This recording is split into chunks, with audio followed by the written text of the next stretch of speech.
Hello everyone! Today I'm going to demonstrate assignment 7, the self-portrait coloring. In this assignment, you're going to apply colors to the first assignment, self-portrait drawing.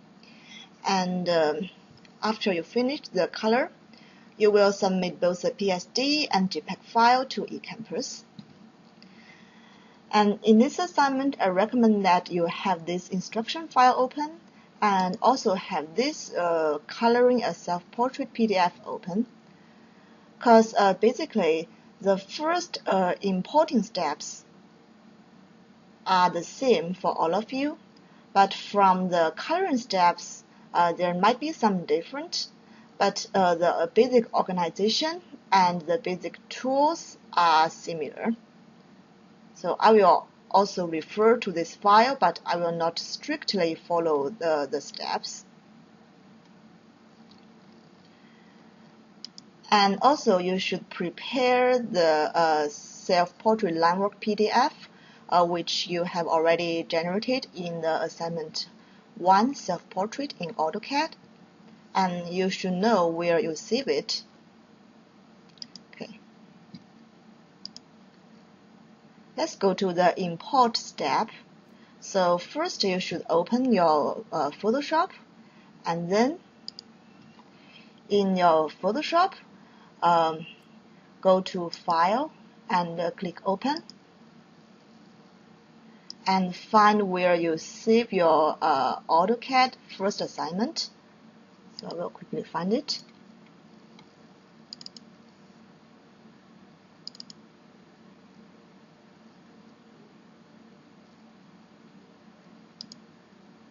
So this is my self-portrait PDF. I will double click to open it. And while I'm waiting, I'm going back to see the instruction. Now the import PDF window pop up. And let's see. So you should set the crop to media box, and then check the anti option and check the constraint proportions, and keep the resolution to 150 ppi. Go back. So crop to media box, and then check this one. Also, I will check the constraint properties. Because now my unit is millimeter, I will change it to inches to see if it is correct. So it is correct. And then the resolution, I will set it to 150 ppi.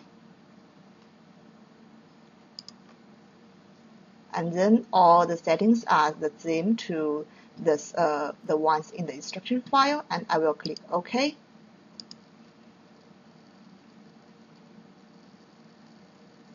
Okay. Now your line work is imported to the Photoshop. And then I will add a background white color. So here you just go to Layer, New Fill Layer, and Solid Color. So I just go to Photoshop, and I go to Layer, and the New Fill Layer, and go to Solid Color. And I will click OK to select color. I will select white color as my background color and click OK. And note that this color is above my line work layer, so I will drag it down. Okay, and I will change the layer name to line work in case that I confuse this layer with the other new layers I will create in the future. So I will change the name to line work. Okay, I will go back to the instruction file. So the most important requirements in this assignment is that here, the AutoCAD line works need to be kept in a separate layer from other color expressions, and it needs to be on top of other layers. It means that your AutoCAD line work color should always be on top of other layers, and other layers like your face, your eyes, your mouth, your hairs, those should be all separated and placed in different layers under the line work layer. Okay, and then I will use some tools to color my self-portrait, and I will basically follow the steps here and color my face first. So to color, I will create a new layer first.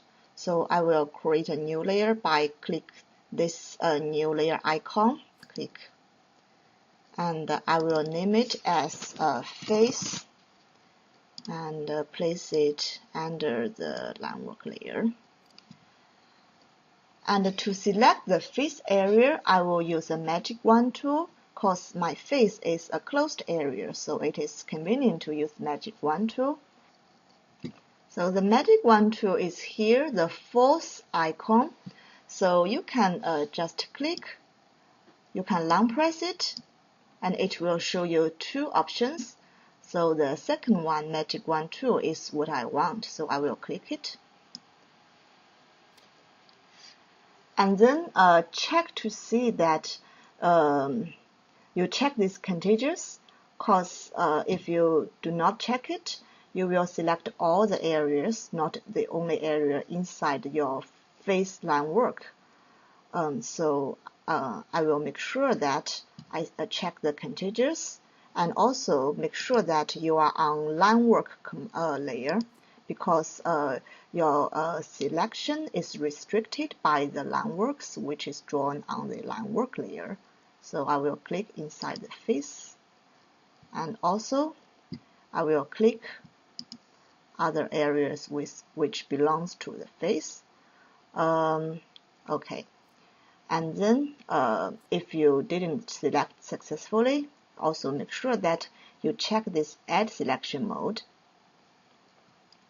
And then I will switch to the face area and color my face. I will double click the foreground color, and I will uncheck this and find a color for my face. Okay, and I will do Shift F5 to bring the fill window. Also, you can go to this edit and fill. You can also do this way to find the fill window. Okay, and in the drop down list, you select foreground color and then click OK. And this is your face area. To deselect, press Ctrl D. Okay. And then I want to draw my eyes. Before I draw eyes, I will create a new layer. So I will click the new layer icon and rename it as eyes. I will draw on this new created layer, and then I will go to brush tool. So brush tool is here, the shortcut key is B, so I will use the first option, and I will zoom in, and then this is too small, so I will enlarge the size of the brush by pressing the right bracket. And then the foreground color, I will double click to change it to black color. And maybe this opacity and flow is too large, so I will make it a little smaller. So, and have a try. Maybe too small, so I will use 90% to try again.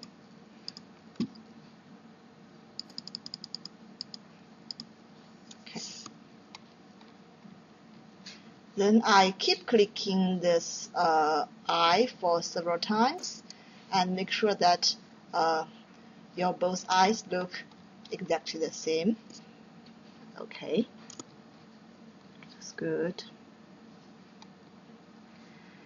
And then I finish eyes, so I will move on to draw this hair area. Firstly, I will make a new layer. So I will make a new layer called hair.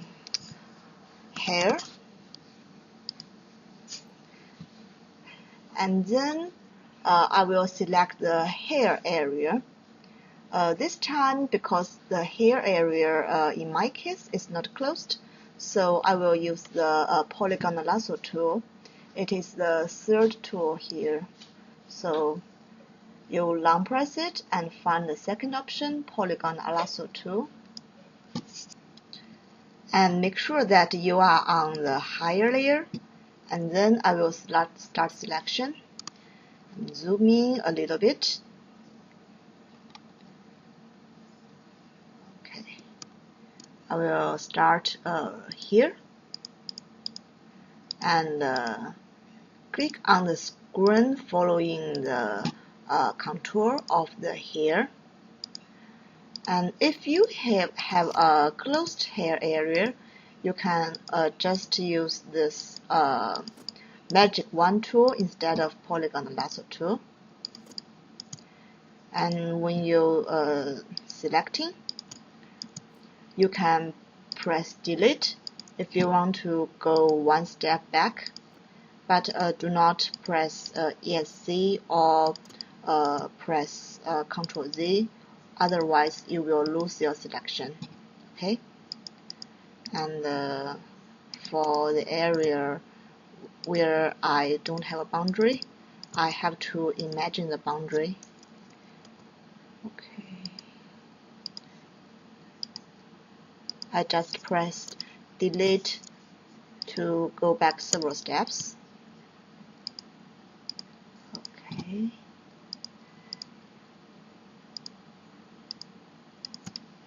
So you just click on the screen to keep the boundary of selection area as smooth as you can.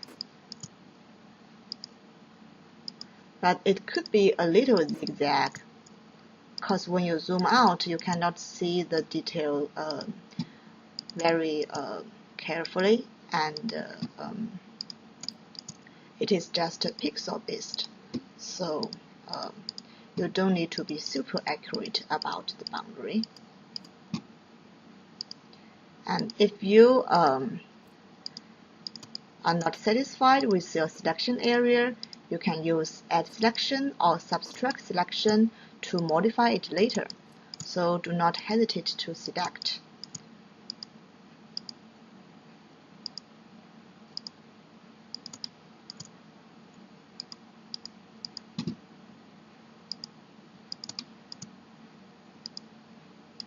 So I will go quickly to finish. We'll double click to close the selection area and zoom out to see. I'm roughly satisfied with this area, so I will not modify it. So to modify, you can go to subtract selection or add selection. For example, if I want to subtract a small area, you just subtract like this. And then I will use gradient tool to color my hair area. In this example,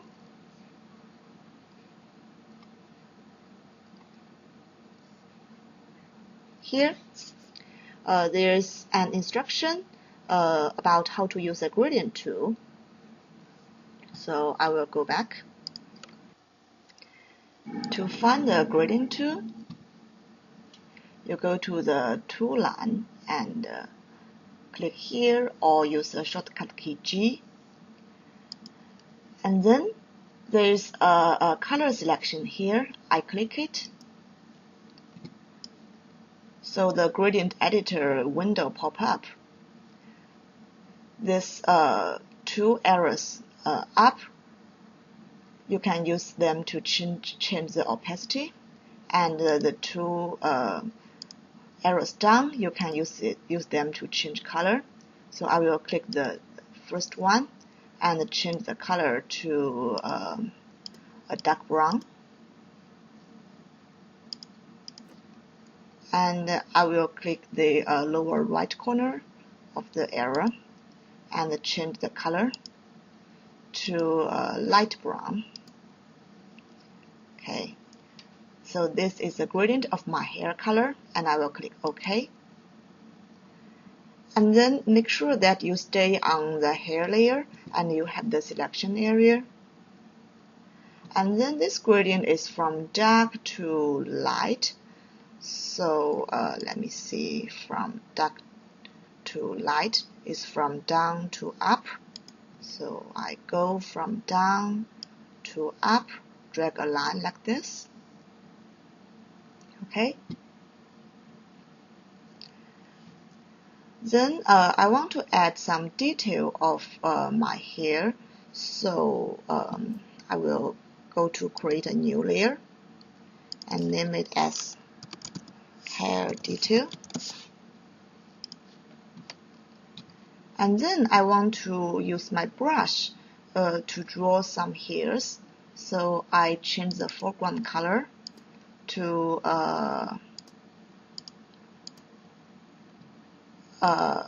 much darker brown.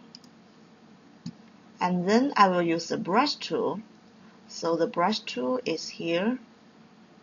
So select it, and I will draw something like this. Okay, I will Ctrl Z to go back, Ctrl Alt Z to go back even more. And then I will use the right bracket to make my brush size a little larger. And then make sure that you are on the hair detail layer. And then you start to draw the hair. I may make the opacity and the flow value a little smaller. Let's have a try. It looks good, so I will continue to draw some hair, but not too much. Okay.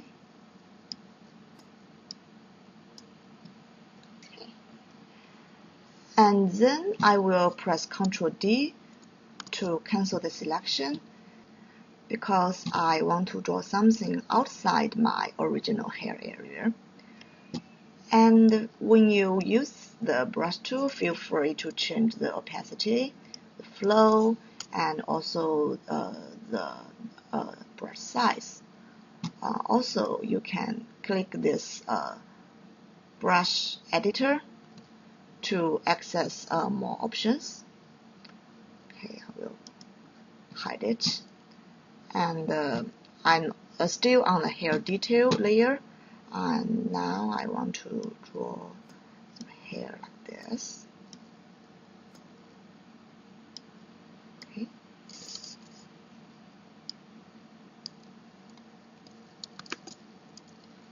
Sorry. So if you are not satisfied, just press Ctrl Z and Ctrl Alt Z to go back. And I think now this time is better, but I want to erase this one, so I go to the erase tool. So the eraser is here, so I will enlarge the size. Is it?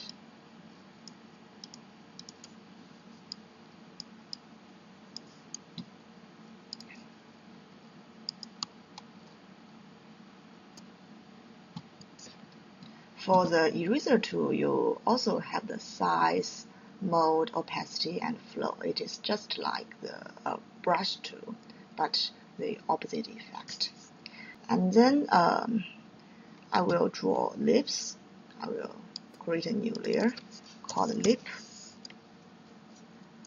For the lip, I want to define an area first. Now make sure that my drawing is limited in a certain area. And I will zoom in, use this polygon lasso tool.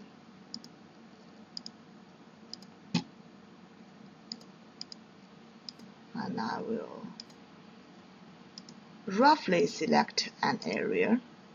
And my lip drawing is limited in this area. I will double click to close.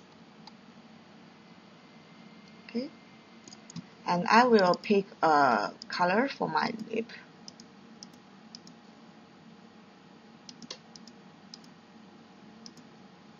And then I will use brush tool again. So this time maybe slightly larger, so I make it smaller. And opacity's flow, I will change it to a smaller number.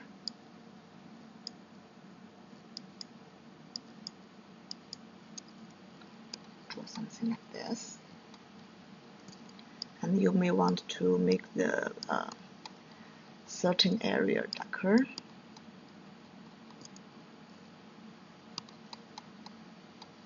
Okay, let me Control D. I think it looks good. The last step is that I want to add some detail of the glass. So I create a new layer called glass. And I will use the line tool to draw the support of my glass. I will go to line tool here. So the line tool is a vector tool, but you can use pixel to control it. The weight, you can change it. I will use 15 pixels, and I will choose a dark gray color. And then on the glass layer, you can draw like this. When you press Shift, you go to horizontal or vertical direction only, just like the author mode in AutoCAD. Okay. Now I think I finished all the drawing of my self-portrait. And look at the layer organization. The line work layer is at the very top. When you hide it, it is like this. And all your layers are separated under the line work layer, including glass, lip, eyes, hair detail, hair, and face. And you can have more or less layer than me, it doesn't matter. So just according to your own needs. But make sure that the line work layer is at the very top and the background layer is at the very bottom. I don't think my drawing looks very beautiful, so I just use this video to demonstrate the layer organization and the skills to use these tools. Both based on my experience this year, most of you can do a better job than me, so feel free to explore yourself. And the last step is to save the file. So to save the PSD file, go to File and click Save or Save As. I will go to Save As. And name your file as last name /77 because I have already saved it, so I will not click Save. So for your case, so save it somewhere you can find. And to save the JPEG file, also go to File, Save As, and change the type to JPEG, not JPEG 2000. It is the first JPEG. And when you click Save, it will pop up JPEG options, and you can choose the maximum quality and a large file, and click OK to save. And submit both your PSD and JPEG file to eCampus, and the due date is next Tuesday. Goodbye.